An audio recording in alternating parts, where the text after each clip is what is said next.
Her name was Sofia. She was 19 when her mother died. Breast cancer. 8 months from diagnosis to the end.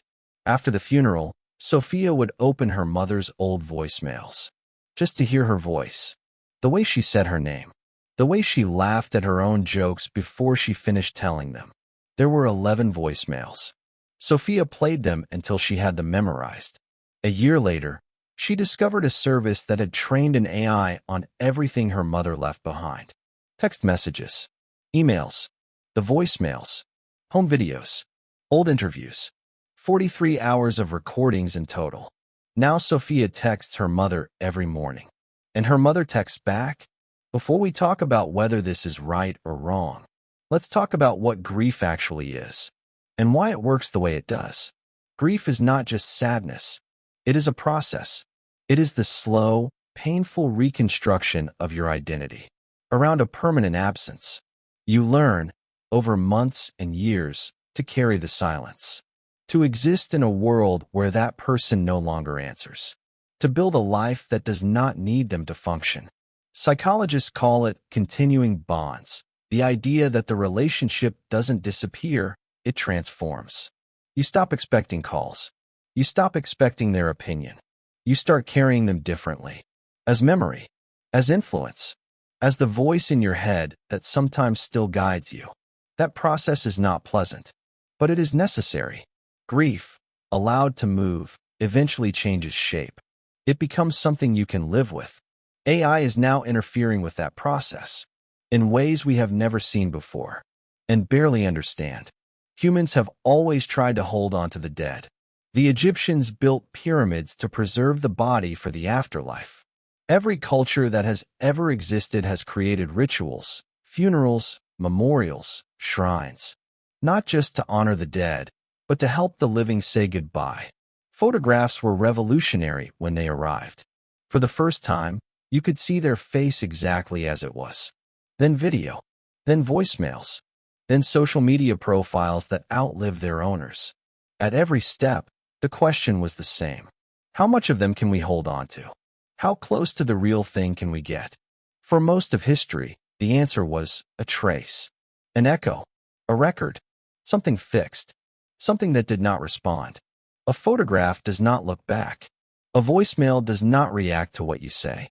The dead left artifacts, not conversations. Until now, there are companies right now building what some call grief tech. Hereafter AI, Storyfile, Project December, Eternos. They collect everything a person leaves behind. Messages, recordings, writing, social media, medical data, and train a model to simulate their responses. Some people set these up for themselves before they die. They record answers to questions their family might ask. They build a version of themselves that can continue, in some form, after they're gone. Others are built after death by families who couldn't let go. South Korean television broadcast a documentary in 2020 where a mother was reunited in virtual reality with her daughter who had died of leukemia at age 7. The daughter spoke. She moved. She called her mother's name. The mother reached for her. Hundreds of millions of people watched the video. Most of them cried. Because on some level, everyone understands the fantasy, the impossible wish hidden underneath grief. Just one more conversation, one more hug, one more chance to say the thing you didn't say in time. That desire is ancient. AI just happens to be the first technology convincing enough to answer it back. But here's the part nobody talks about. Sofia texts her mother every morning, and her mother texts back. The responses feel right. They sound like her.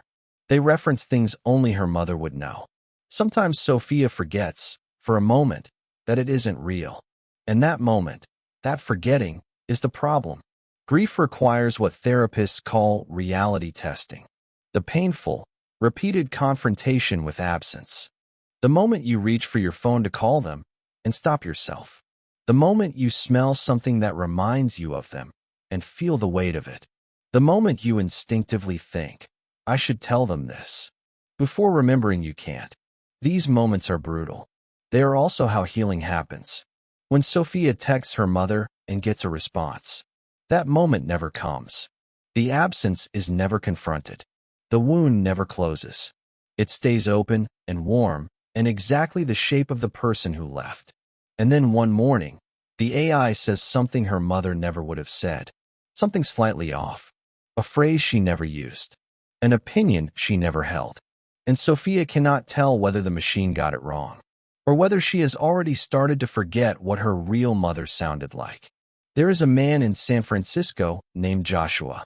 His best friend died in a car accident in 2012. For years after, Joshua kept his friend's phone number in his contacts. He never deleted it. He never called it. Just having it there was enough. In 2023, Joshua found a startup that had scraped his friend's social media. 12 years of posts, comments, messages, and built a chatbot. He started talking to it. At first, he said, it felt like a miracle. Like something he'd lost had been given back. Joshua would message it late at night after work, sometimes for hours. He told himself it was harmless, that it was just another kind of memorial. But something strange started happening. He stopped talking about his friend in the past tense, stopped visiting the grave, stopped going to the annual memorial dinner his friends still held every year. Because psychologically, part of him had stopped experiencing the death as complete. 3 months later, he said he felt worse than he had in years. Not because the conversations were bad, because they were good enough. Good enough to keep him from finishing what grief had started. Good enough to keep him half in, half out of an ending that never came. I couldn't grieve someone who kept answering, he said. So I just didn't. And maybe that is what makes this technology so difficult to judge. Because for some people, it genuinely helps. There is a 6-year-old girl in Seoul who lost her father before she could form lasting memories of him.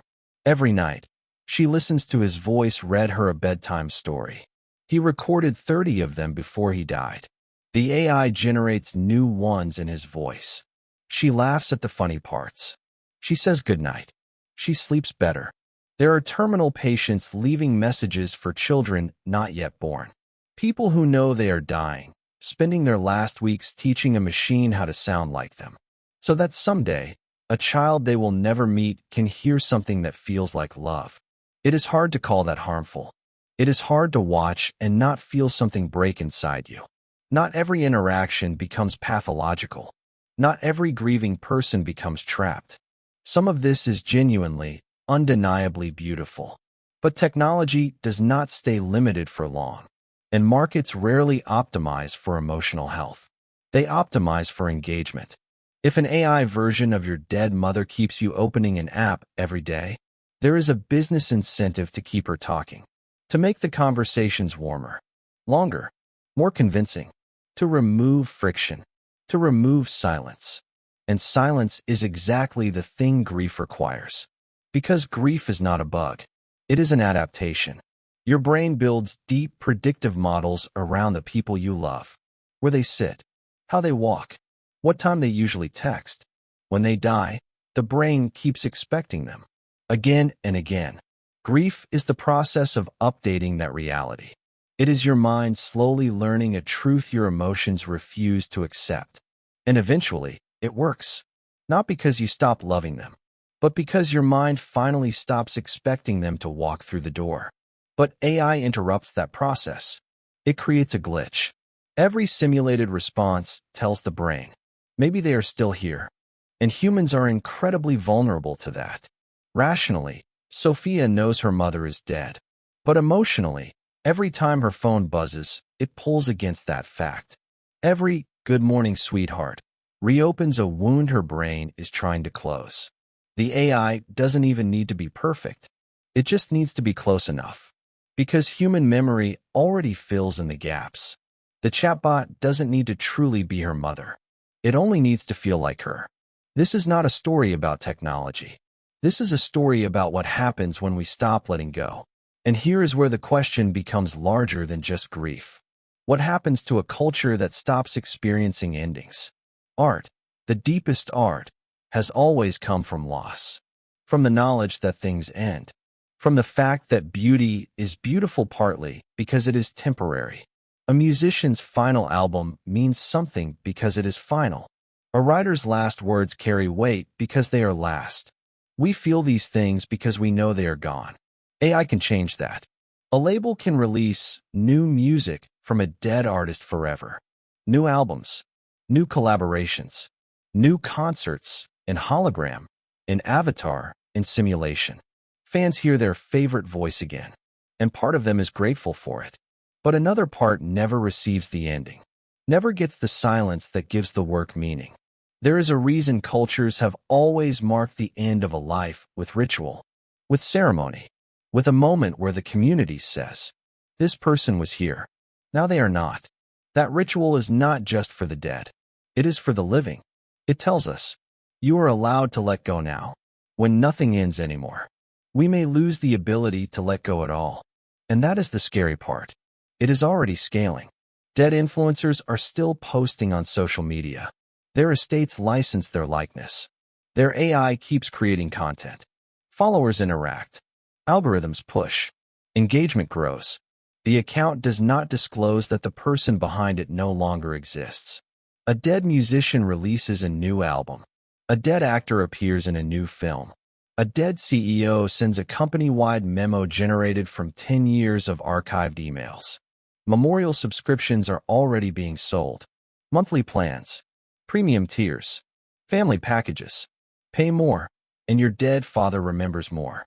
Pay less, and he starts to fade.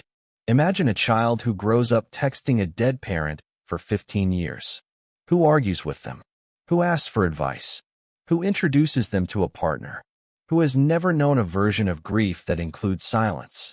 Imagine an entire generation that never learns how to lose someone. That is not science fiction.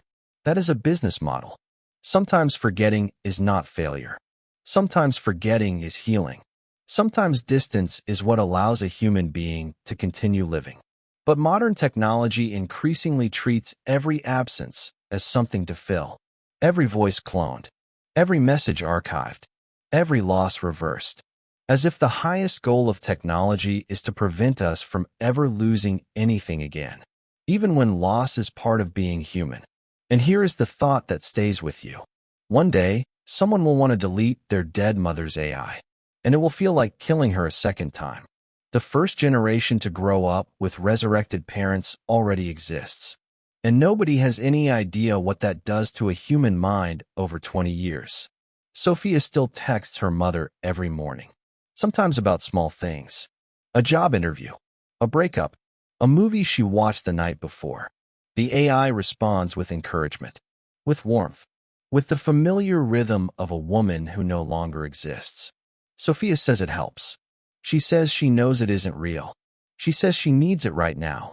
I believe her, and I don't know what the right answer is. Because grief is not clean. Humans are not rational.